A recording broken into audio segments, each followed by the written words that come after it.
Hello my dear student, good morning. आप सबों का एक बार पुनः स्वागत है हमारे यूट्यूब चैनल और हमारे संस्थान में आप सबों का। तो चलिए हम लोग शुरू करते हैं। हम लोगों का जो ये सीरीज चल रहा है Bihar board 2025 science crash course. जैसा कि आप लोगों को पता है, मैंने साइंस में केमिस्ट्री का जो सेगमेंट है उसका चैप्टर 1 रासायनिक अभिक्रिया एवं समीकरण, चैप्टर 2 अम्ल क्षार और लवण, चैप्टर 3 धातु और अधातु, पूरा जो है अलग अलग वीडियो में आपको अच्छी तरह से रिवीजन करवा दिया है। अब हम लोगों का चल रहा है चौथा चैप्टर, और ये चौथा चैप्टर का जो है तीसरा या चौथा वीडियो आज शूट होने जा रहा है। हम लोगों ने चौथा चैप्टर में पहला वीडियो में देखा कार्बन और उसके गुण, दूसरा में हम लोगों ने देखा कार्बन के अपर रूप, तीसरा में हम लोगों ने देखा हाइड्रोकार्बन। कल का जो वीडियो था वो किस चीज का था? हाइड्रोकार्बन का था। हाइड्रोकार्बन में हम लोगों ने जाना हाइड्रोकार्बन क्या होता है, हाइड्रोकार्बन की किस तरह की संरचनाएं होती है, चाहे वो ओपन श्रृंखला वाला हो चाहे वो बंद श्रृंखला वाला हो रिंग में। और आज हम लोग देखेंगे कि हाइड्रोकार्बन का जो एक तीसरा ब्रांच है जहां हम लोग समावयवता के बारे में पढ़ते हैं। समावयवता के बारे में पढ़ते हैं मतलब कि हाइड्रोकार्बन के बहुत सारे ऐसे कंपाउंड है जिसके जो मॉलिक्यूलर फॉर्मूला होता है वो सेम होता है, लेकिन उसके ब्रांच में थोड़ा सा चेंजिंग कर देने से, उसके पोजीशन को चेंज कर देने से, उसके फंक्शनल ग्रुप को थोड़ा सा चेंज कर देने से क्या होता है, उसके नए वेरिएंट आ जाते हैं, उसके नए रूप आ जाते हैं और उसका स्ट्रक्चर चेंज हो जाता है और उसका नोमेनक्लेचर चेंज हो जाता है। कहने का मतलब है उसकी संरचनाएं और उसका जो नामांकरण है, उसका जो नाम है वो चेंज हो जाता है। सिर्फ और सिर्फ उसके जो केमिकल फॉर्मूला है, मॉलिक्यूलर फॉर्मूला है, बोले तो यौगिक के जो सूत्र है, अणुसूत्र जो है वो सेम रहता है। तो आज हम लोग उसके बारे में जानने वाले हैं। चूंकि ये क्रैश कोर्स है इसलिए हम उस चीज को जो है डिटेल्स में नहीं पढ़ा रहे हैं बच्चों को, बिल्कुल जो है उसके समरी उसके जो ब्रीफ नॉलेज है या जो वीवीआई टॉपिक है वही स्लाइड में लगा हुआ है। ये स्लाइड एनसीईआरटी की स्लाइड है। अधिकांश क्वेश्चन जो डिपार्टमेंट से बनता है ये एनसीईआरटी के बुक से ही देख के वो लोग बनाते हैं। बिहार बोर्ड में जो साइंस है पीटीसी वाली वो हूबहू एनसीईआरटी की ही जो है 2 कॉपी है, बस बिहार बोर्ड अपना बिहार टेक्स्ट बुक करके रिलीज किया हुआ है। बाकी आप लोग जहां पढ़े होंगे अपने अपने संस्था में उसका जो नोटबुक होगा, नोटबुक बोले तो फेयर होगा, एटम बम जो कुछ भी है, टेस्ट सीरीज आपने लगाया है या अभी मॉडल पेपर वगैरह आप पढ़ रहे हैं, तैयारी कर रहे हैं, उन सबों से भी तैयारी आप बरकरार रखिए। साइंस में किसी भी तरह का दिक्कत अगर है तो आप जो ये टेस्ट सीरीज चल रहा है आप वो टेस्ट सीरीज को देखिए, मेरे साथ जुड़े रहिए, एक एक चैप्टर का रिवीजन कीजिए मेरे साथ। तो चलिए आज हम लोग शुरू करते हैं, आज का जो प्रोग्राम है उसका शुरू करते हैं। तो आज हम लोगों को क्या पढ़ना है? हाइड्रोकार्बन का एक नया रूप पढ़ना है। हाइड्रोकार्बन का एक नया रूप पढ़ना है। समावयवता क्या पढ़ना है? समावयवता। बंद खुली श्रृंखला बंद श्रृंखला का जो है हम लोग देख लिए हैं। आज का जो है वो क्या है? समावयवता है। तो हम लोग समावयवता देखेंगे। ये रहा संरचनात्मक समावयवता। समावयवता के बारे में हम लोग पढ़ेंगे। जैसे कि कल मैंने आपको बताया था, यहाँ पे देखिए, यहाँ पे ये है ओपन चेन जिसको हम लोग पढ़ चुके हैं, इसको हम लोगों ने पढ़ा। क्लोज चेन हम लोगों ने पढ़ा। क्लोज चेन में मैंने कल आपको बताया था साइक्लिक एल्केन बताया था, इसी में एक एग्जाम्पल था साइक्लोप्रोपेन का। और ये देखिए ये डबल बॉन्ड है बेंजीन, ये क्या है? ये साइक्लो एल्कीन है, ये साइक्लो एल्कीन है। इस चीज को हम लोग क्या कहेंगे? Cyclo alkene. साइक्लो एल्कीन है ये, बेंजीन उसी के ग्रुप का है। और साइक्लो एल्काइन भी हम लोग देखेंगे, समझेंगे, पढ़ेंगे। कब? 11th और 12th में। यहाँ पे नहीं, बोझिल नहीं बनाना है बिल्कुल अपने सिलेबस को। जो आपके सिलेबस में है उसी को पढ़िए। अभी समय नहीं है विद्वान बनने का, विस्तार से जानने का। अभी समय है जितना पढ़े उसी का रिवीजन करने का, उसी को रगड़ के तैयारी करने का और बेहतर रिजल्ट लाने का। तो चलिए हम लोग शुरू करते हैं समावयवता। क्या शुरू करते हैं? समावयवता शुरू करते हैं। और हम लोग क्या पढ़ेंगे? समावयवता पढ़ेंगे। ये समावयवता का ही क्या है? एक उदाहरण है। समाव्यवता का ही है क्या, एक उदाहरण है। समाव्यवता को हम लोग देखेंगे, जब समाव्यवता को हम लोग क्या करेंगे, देखेंगे। थोड़ा सा इस स्लाइड को हम क्या करते हैं, साफ कर देते हैं। देखिए, open chain, close chain. Close chain मतलब रिंग वाला जो कंपाउंड है, उन सबों को हम लोगों ने पढ़ा। अब हम लोग क्या पढ़ेंगे, समाव्यवता पढ़ेंगे। समाव्यवता में सब आएगा, ब्रांच भी आएगा और सिंगल रूट भी आएगा, सिंगल रूट भी आएगा। चलिए,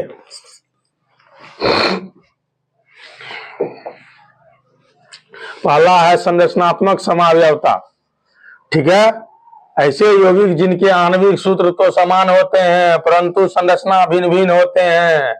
संरचना भिन्न भिन्न होते हैं, संरचना जैसे भिन्न भिन्न होगा उसी के हिसाब से उसका नेम भी क्या होगा, भिन्न भिन्न हो जाएगा। उसका नेम भी क्या होगा, भिन्न भिन्न हो जाएगा। तो चलिए देखिए, यहाँ पे लिखा हुआ है ब्यूटेन और यहाँ पे लिखा हुआ है पेंटेन। ब्यूटेन और पेंटेन, ब्यूटेन और पेंटेन, ब्यूटेन और पेंटेन लिखा हुआ है। तो चलिए थोड़ा सा इस कोने में आप देख लीजिए,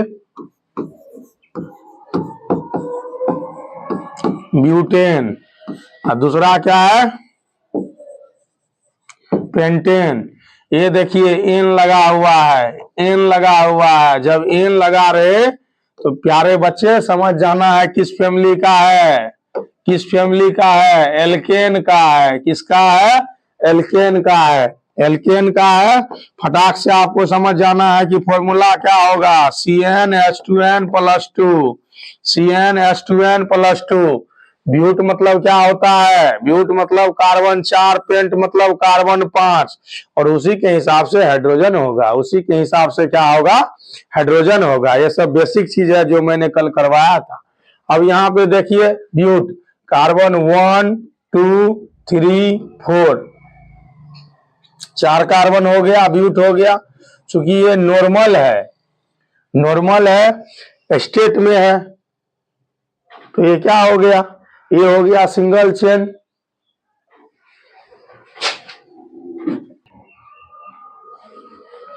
तो चलिए हम लोग एक बार पुनः देखते हैं। ये कार्बन कार्बन के बीच क्या है, सिंगल बॉन्ड है। कार्बन कार्बन के बीच क्या है, सिंगल बॉन्ड है और ये खुली श्रृंखला है। ये चेन देखिए स्ट्रेट चेन है। जब इस तरह का संरचना रहे तब उस चीज को हम लोग कहते हैं नॉर्मल। क्या कहते हैं, नॉर्मल कहते हैं। और नॉर्मल के लिए स्मॉल एन का इस्तेमाल होता है, इसलिए इसका जो नाम है उसको कहते हैं एन ब्यूटेन। क्या कहते हैं, एन ब्यूटेन कहते हैं। आप हिंदी इंग्लिश दोनों लिख सकते हैं। हिंदी लिखना मेरे लिए थोड़ा सा कठिन है राइटिंग को लेके, इसलिए हम इंग्लिश ही लिखते हैं। आप बिहार बोर्ड के जो हमारे बच्चे हैं वो हिंदी लिखे, कोई दिक्कत नहीं है। ऐसा नहीं कि हमको हिंदी लिखना नहीं आता है, हिंदी लिखना आता है, लेकिन हिंदी लिखना कठिन है मेरे लिए, राइटिंग उस हिसाब से मेरा नहीं है। तो चलिए ये हो गया दूसरा। अब देखिए बाबू, ये हो गया ब्रांच। ये क्या हो गया, ब्रांच। ब्रांच क्या होता है, देखिए यहाँ पे carbon 1, carbon 2, carbon 3, carbon 4, carbon 5। Counting कीजिए 1 2 3 4 5। ये हो गया मेन चेन, इसे कहते हैं मेन चेन। अगर इस तरह से 1 2 3 4 रहे यहां तक, ये हो गया मेन चेन। अगर ऐसा संरचना हो तब इसको आंख बंद करके आप लिख सकते हैं एन पेंटेन, एन पेंटेन। क्या लिखिएगा, एन पेंटेन। इसी चीज का, इसी मोलिकुलर फॉर्मूला का क्या करेंगे हम लोग, ब्रांच करेंगे। क्या करेंगे, ब्रांच करेंगे। चलिए देखिए 1 2 3 4, एक ब्रांच यहां निकाल दीजिए, ये हो गया 5। तो काउंटिंग कर लीजिए 1 2 3 4। ये कितने कार्बन हो गए, 4 कार्बन हो गए। कितने कार्बन हो गए, 4 कार्बन हो गए। और इसका 5वां कार्बन यहाँ हो गया, 5वां कार्बन जो है इसका यहाँ पे हो गया, देख लीजिए। नोमेनक्लेचर के हिसाब से हम आपको नहीं बता रहे हैं, यह स्ट्रक्चर के हिसाब से। बहुत सारे ऐसे विद्वान व्यक्ति होंगे जो पढ़ लिए होंगे उसके हिसाब से लगता होगा ये नंबरिंग गलत है, और ये 5वां जो लिखा हुआ है ये भी गलत है। हम कह रहे हैं ये गलत है, लेकिन ये नोमेनक्लेचर के हिसाब से नहीं है, ये संरचना के हिसाब से बताया जा रहा है। इस बात का क्या करना है, ख्याल रखना है। तो अभी आप ये नंबरिंग देखिए, ये हो गया मेन रूट और ये हो गया आपका ब्रांच। तो मेन रूट और ब्रांच हो गया ये। अब इसी चीज को और करने के लिए थोड़ा सा इसको छोटा करते हैं और फिर इसको ऊपर करते हैं। देखिए आप,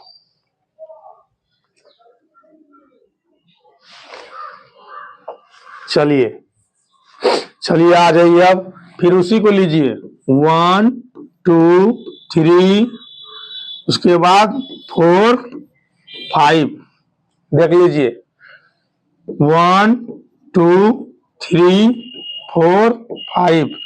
कार्बन का आइटम जो है 5 ही होना है। अगर हम लोग 5 लिए हैं, C5 लेके चल रहे हैं, तो C5 पे ही हम लोग देखेंगे कि कितने तरह का ब्रांच हम बना सकते हैं।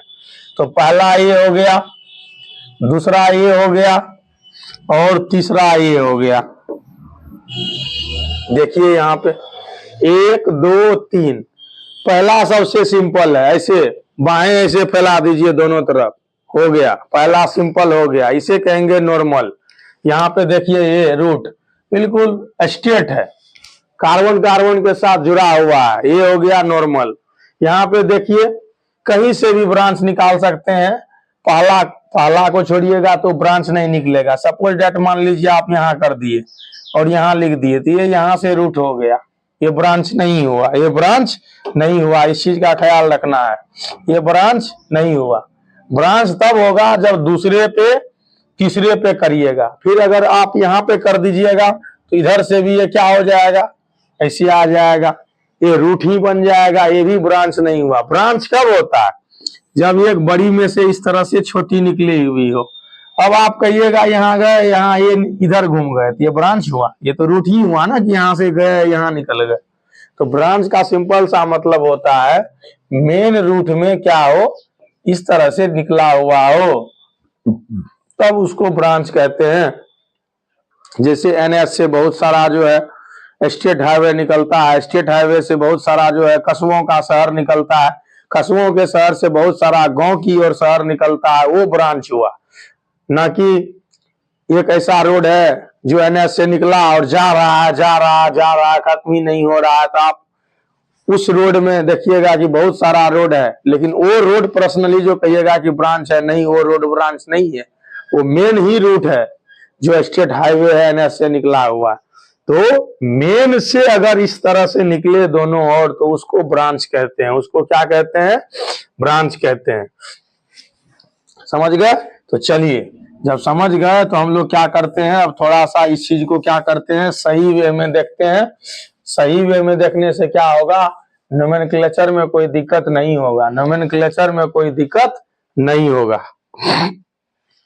चलिए, नोमेनक्लेचर में कोई दिक्कत नहीं होगा। तो हम लोग अपने स्लाइड पे चलते हैं। स्लाइड हमारा कहाँ है, पीछे है, ये रहा स्लाइड हमारा।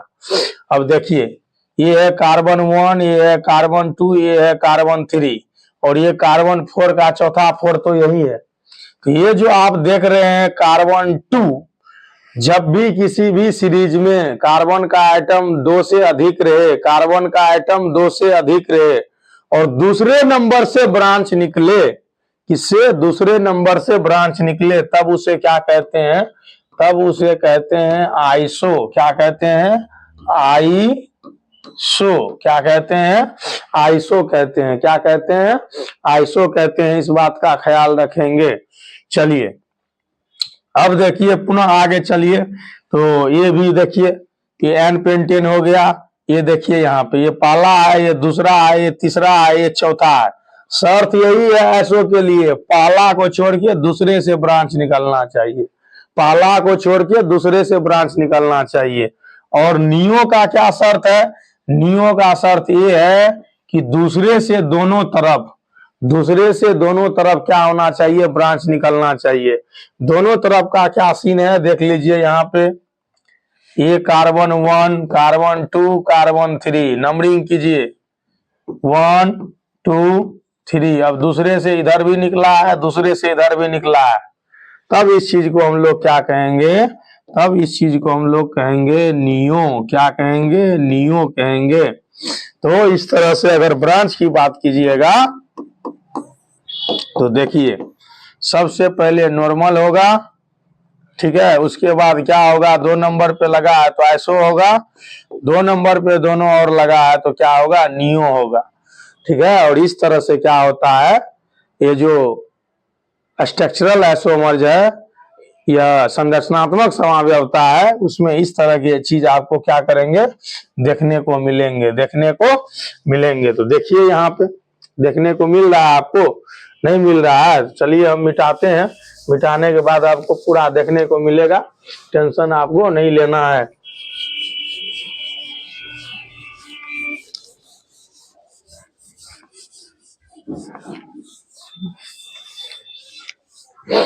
समझाने के क्रम में वीडियो लंबा चला जाता है, टेंशन नहीं लेना है।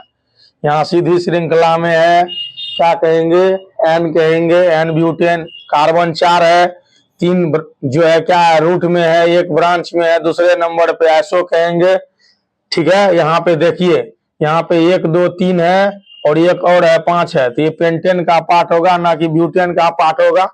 1 2 2 से दोनों तरफ ब्रांच निकला हुआ है, इसीलिए इसे क्या कहेंगे, नियो पेंटेन कहेंगे। ये देखिए नॉर्मल पेंटेन है, 5 सीधी श्रृंखला में, 1 2 दूसरे नंबर पे है, देखिए दूसरे नंबर पे ब्रांच जब निकला रहे तब उसे आइसो कहेंगे, और दूसरे नंबर से ही दोनों तरफ निकला हुआ रहे तब उसको नियो कहेंगे। चलिए अब हम लोग आगे चलते हैं, आगे चलते हैं, आगे हम लोगों का क्या है,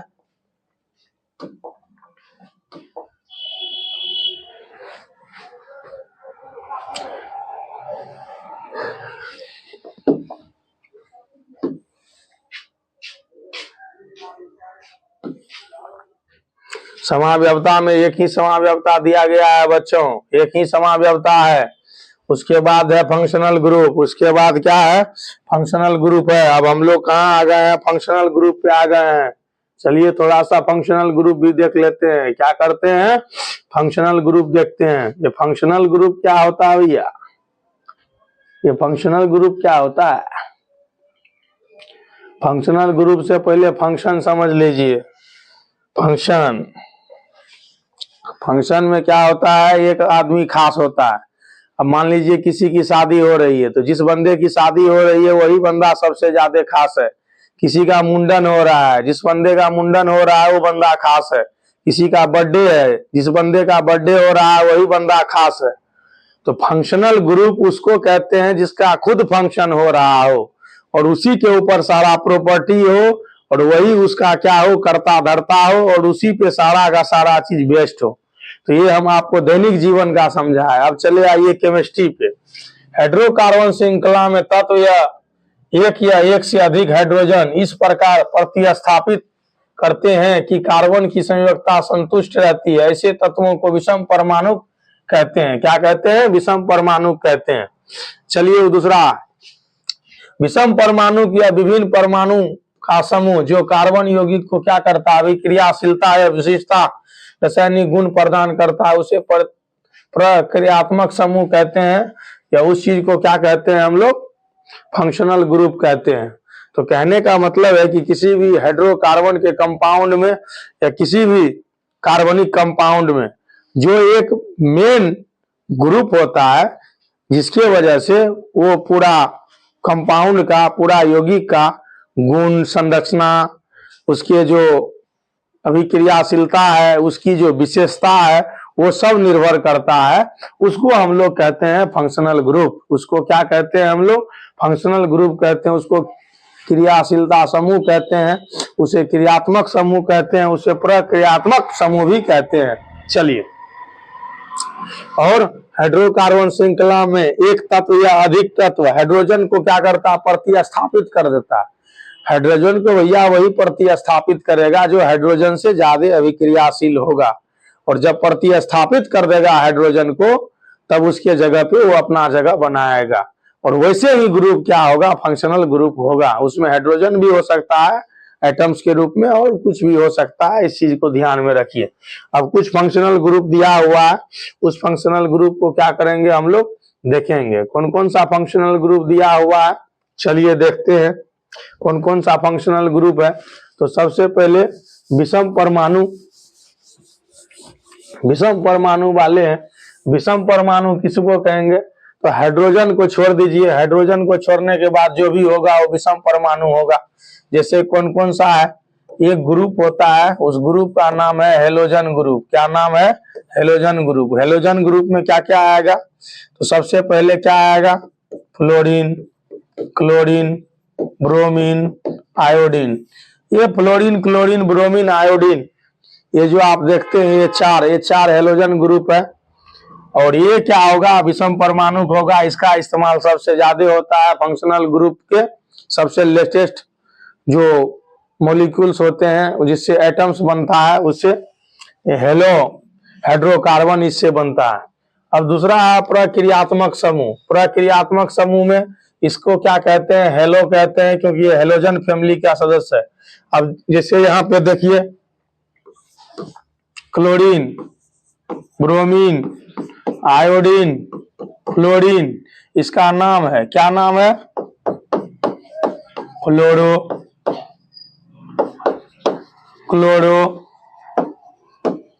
ब्रोमो, आयोडो।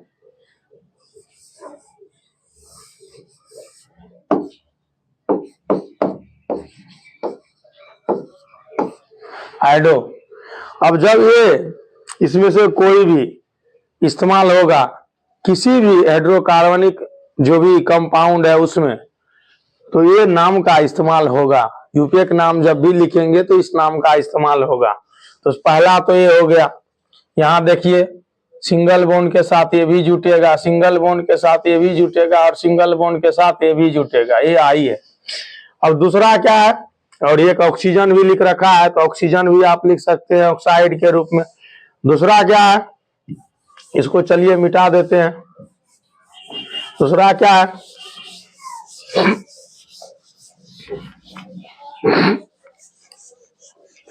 दूसरा क्या है? एल्कोहल। अब ऑक्सीजन के रूप में ये सारा का सारा है, ऑक्सीजन के रूप में ये सारा का सारा है। यहाँ पे भी देखिए ऑक्सीजन है, यहाँ पे भी देखिए ऑक्सीजन है, यहाँ पे भी देखिए ऑक्सीजन है और यहाँ पे भी देखिए ऑक्सीजन है। तो ये ऑक्सीजन के रूप में है, हाइड्रोजन के साथ अभिक्रिया करके ऑक्सीजन के रूप में। तो सबसे पहला है एल्कोहल। एल्कोहल फंक्शनल ग्रुप का संकेत होता है OH। जब OH किसी में जुटे तो समझ लीजिए वो क्या होगा? एल्कोहल होगा। इसको ध्यान में रखिए। फिर है एल्डिहाइड। जब किसी में CHO जुटे तब उसे कहेंगे एल्डिहाइड। यहाँ कार्बन, हाइड्रोजन और ऑक्सीजन तीनों है, इस बात का ख्याल रखिएगा। कीटोन, कीटोन ये है कीटोन। यहाँ देखिए गौर से, CO को क्या कहते हैं? कीटोन कहते हैं। CO को क्या कहते हैं? कीटोन कहते हैं। उसके बाद कार्बोक्सिलिक एसिड है COOH। तो ये देखिए 1, 2, 3 और 4 ये सब के सब है विषम परमाणु के रूप में ऑक्सीजन मॉलिक्यूल्स या एटम्स के तौर पे मेन रूप से। तो सबसे पहले इसको कहेंगे क्या? एल्कोहल। इसको क्या कहेंगे? एल्डिहाइड। इसको क्या कहेंगे? कीटोन। इसको क्या कहेंगे? Carboxylic acid. बेसिकली एक फैमिली है, ये अलग अलग फैमिली है। और इस अलग अलग फैमिली के जो है सैकड़ों अलग अलग कंपाउंड है जो हाइड्रोकार्बन के साथ क्या करता है? अभिक्रिया करके अपना फैमिली बनाता है। एल्डिहाइड का अपना फैमिली, एल्कोहल का अपना फैमिली, कीटोन का अपना फैमिली, उसके बाद कार्बोक्सिलिक एसिड का अपना फैमिली है। चलिए तो समावयवता। तो हम लोगों ने देखा कि किस तरह से क्रियाशीलता समूह के अलग अलग क्या है? संकेत है और उसका फैमिली जो है वो अलग अलग है। जैसे OH है, तो OH जब रहे तो समझ जाना है किस फैमिली का है? एल्कोहल का है। CHO रहे तो एल्डिहाइड का है। CO रहे तो कीटोन का है। COOH रहे तो समझ जाना है कार्बोक्सिलिक एसिड है, उस फैमिली का सदस्य है। वो कंपाउंड में लगा रहेगा, वो कंपाउंड में लगा रहेगा, कंपाउंड में लगा ही रहेगा। जब आप मार्केट वगैरह घूमने जाते हैं तो पुलिस वाला आपको दिखता है तो वो यूनिफॉर्म में दिखता है। जब आप हॉस्पिटल जाते हैं तो आपको डॉक्टर दिखता है, सफेद ऊपर से पहना हुआ कोट और गले में लगा हुआ आला। तो इस तरह से हम लोग पहचानते हैं, क्योंकि सबों का अपना अपना प्रोफेशनल संकेत होता है। तो यहाँ फंक्शनल ग्रुप का भी अपना क्या है, एक क्या है, रिप्रेजेंटेटिव सूत्र है, फॉर्मूला है, जो उसके साथ लगा रहता है। किसके साथ? तो किसी भी हाइड्रोकार्बन के साथ। अब हम लोग पढ़ेंगे क्या, समजातीय श्रेणी। क्या पढ़ेंगे? समजातीय श्रेणी। क्या पढ़ेंगे? समजातीय श्रेणी पढ़ेंगे। समजातीय श्रेणी का मतलब है कि समान यौगिक जो एक ही जाति का हो उसका श्रेणी, समान यौगिकों का श्रेणी जो एक ही जाति का हो, और उसके बीच सिर्फ अंतर किस चीज का होता है? अनुसूत्रों का अंतर होता है। एक बेसिक अनुसूत्र का डिफरेंस होता है। आपने पढ़ा होगा एपी, एपी में पढ़ा होगा टर्म्स, और टर्म्स के बीच में पढ़ा होगा क्या? Common difference. तो सेम कॉमन डिफरेंस यहाँ आपको देखने को मिलेगा। तो यौगिकों की वह श्रृंखला जिसमें कार्बन श्रृंखला में स्थित हाइड्रोजन एक ही प्रकार के प्रक्रियात्मक समूह द्वारा प्रतिस्थापित होता है। उदाहरण के लिए एल्कोहल।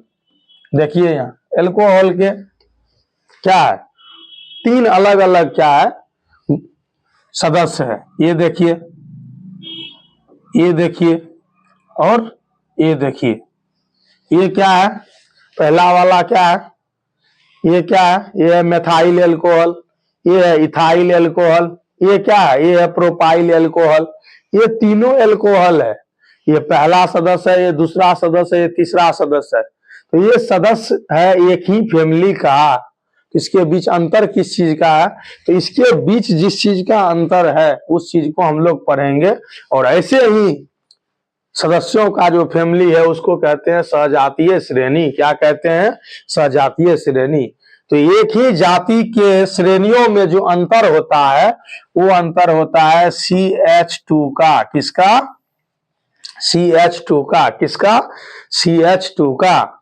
समझे? इस चीज का क्या करना है, ख्याल रखना है। CH2 का अंतर होता है। किसका अंतर होता है? CH2 का अंतर होता है। थोड़ा सा इस चीज को हम लोग अपने हिसाब से देखते हैं। अगर CH4 लिखते हैं, C2H, 3 दूना 2 दूना 4, 4 2 6 लिखते हैं। अब इसके बीच का अंतर देखिए, तो आप इसमें से इसको घटाइए तो क्या निकलेगा? H2 निकलेगा। इसमें से इसको घटाइए तो क्या निकलेगा? C निकलेगा। एक और ले लीजिए, C3, 3 दूना 6 2 8। अब इसको घटाइए, इसको घटाइए। इसको घटाने से क्या निकलेगा? यहाँ 2 हो गया, 8 में से 6 गया 2, 3 में से 2 गया 1।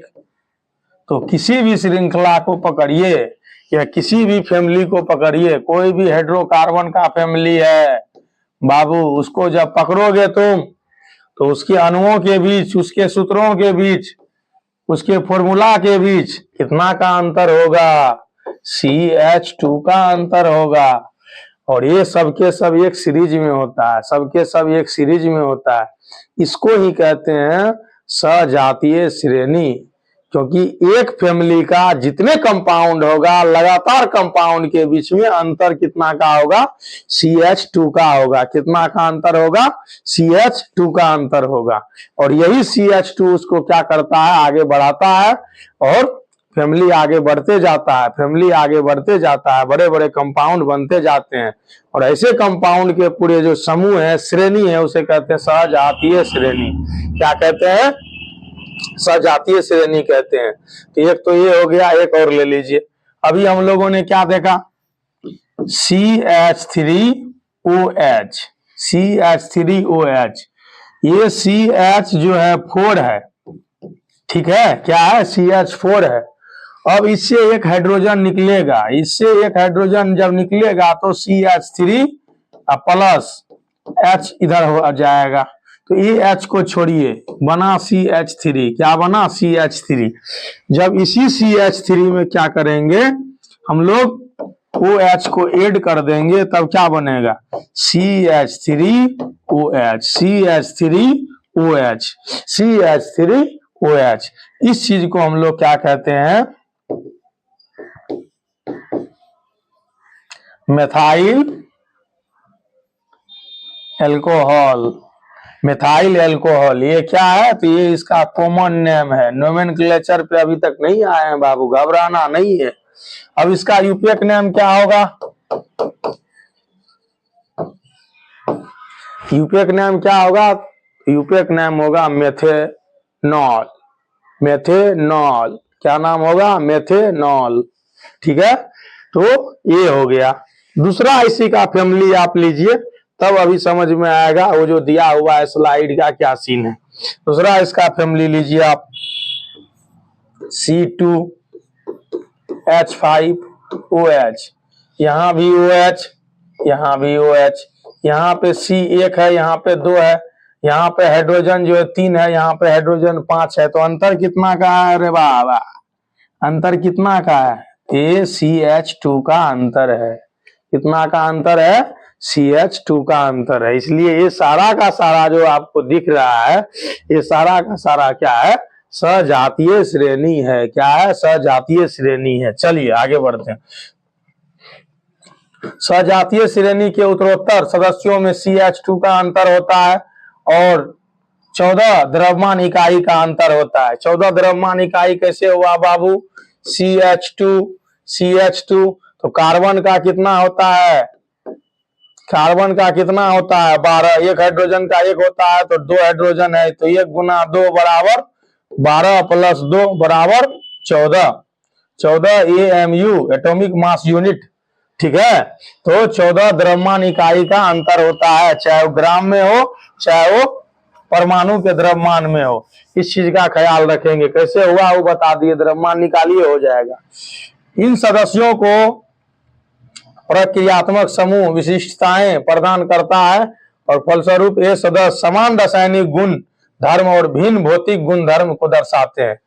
रासायनिक गुण समान होगा, भौतिक गुण अलग होगा। क्यों होगा? क्योंकि कंपाउंड बढ़ते जाता है, कंपाउंड घटते जाता है, संरचना बदलते जाता है, इसलिए। चलिए आगे चलिए। सदस्यों के अनुद्रव्यमान में अंतर होने के कारण इसके भौतिक गुण क्या होगा? अलग होगा, भौतिक गुण में अंतर होगा। इससे क्या पता चला? इससे क्या पता चला? इससे ये पता चला कि अणु का द्रव्यमान अगर बदलेगा तो भौतिक गुण बदलेगा। डेट मीन्स जो मोलिकुलर मास होगा depend upon their physical property. Physical property depend upon molecular mass. इस चीज का ख्याल रखिएगा। अब है अणु द्रव्यमान के बढ़ने के कारण सदस्यों का गलनांक और क्वथनांक बढ़ता है। चूंकि द्रव्यमान बढ़ रहा है, द्रव्यमान बढ़ेगा तो डेंसिटी बढ़ेगा, डेंसिटी जब बढ़ेगा तो गलनांक और क्वथनांक बढ़ेगा ही बढ़ेगा। डेंसिटी जब कम होगा तो द्रव्यमान और क्वथनांक भी कम होगा। तो इस चीज का ख्याल रखिएगा। तो ये जो आप देख रहे हैं ये सजातीय श्रेणी का क्या हो गया? विशेषता हो गया और गुण हो गया। विशेषता हो गया और गुण हो गया। हम लोग आगे देखते हैं कार्बन यौगिक की नाम पद्धति। तो कल जो है, कल का क्लास जो है नोमेनक्लेचर का होगा, कल का क्लास जो है नामांकन का होगा। इस क्लास को आप लोग बिल्कुल मिस नहीं कीजिएगा। अभी तक हम लोग नाम लिखवाना और लिखना दोनों चीज नहीं किया है अपने यहाँ पे क्लास में। कल 100% नोमेनक्लेचर चलेगा। हम लोग स्ट्रक्चर लेंगे, हम लोग फॉर्मूला लेंगे, हम लोग नेमिंग करेंगे। इस चीज को मिस नहीं करना है। हमारे 10th क्लास के जितने भी बच्चे हैं और भी जो लोग हमारे वीडियो को देखते हैं, अभी तक जो पढ़े वो आपके सामने है। कल का क्या होगा? नोमेनक्लेचर ऑफ हाइड्रोकार्बन, कार्बनिक यौगिकों के नामांकन, और साथ ही साथ जो फंक्शनल ग्रुप आज हम लोगों ने देखा उस फंक्शनल ग्रुप को क्या करेंगे और थोड़ा सा डिटेल्स में पढ़ेंगे। जब नोमेनक्लेचर करेंगे, नाम लिखेंगे, तो उस समय सब कुछ एक साथ होता है। फॉर्मूला भी लिखना होता है, स्ट्रक्चर भी बनाना होता है और नाम भी लिखना होता है। उसमें ब्रांच भी आ जाता है, उसमें रिंग्स भी आ जाता है, उसमें पोजीशन भी आ जाता है, उसमें फंक्शन भी आ जाता है, उसमें हेलोजन भी आ जाता है। तो ये सारा का सारा चीज का डिस्कशन कल होगा। मुझे आशा और विश्वास दोनों है कि आप लोग वीडियो देखते होंगे। जो देखते हैं वो कमेंट नहीं करते हैं, गलत बात है, हमें पता नहीं चलता है। 2 4 10 बच्चे जो ही देखते हैं वो कमेंट कीजिए, कमेंट में अपना नाम बताइए जो देखते हैं। ताकि हमें ये पता चले कि हर दिन कौन कौन हमारा वीडियो जो है देखते हैं। चलिए एक बार पुनः स्वागत है हमारे यूट्यूब चैनल और हमारे संस्था में। आप लोगों का बहुत बहुत स्वागत है। जय हिंद, जय भारत, वंदे मातरम।